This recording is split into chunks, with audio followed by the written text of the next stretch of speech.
Gordis! ¿Qué te pasó? No, sí, soy un gatito gordo panzón. Hay que ser gordo. Miau, soy un gato gordo. Gordi, Gordi, ¿qué? ¿Escucharon algo, Gordi? ¿Qué escucharon? De que un mapache, un pingüino y una pingüina te quieren matar. ¿Por qué? Porque sí. Tengo miedo. Yo también, Gordi. Tienes que saber que no son 4. Y la pingüina tiene el mismo tono de voz que tú.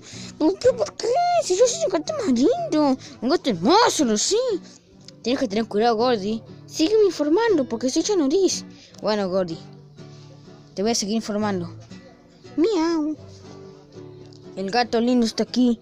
219. Voy a ver cómo están los sonoriles. Voy a ver con los sonoriles. Chao, Gordi.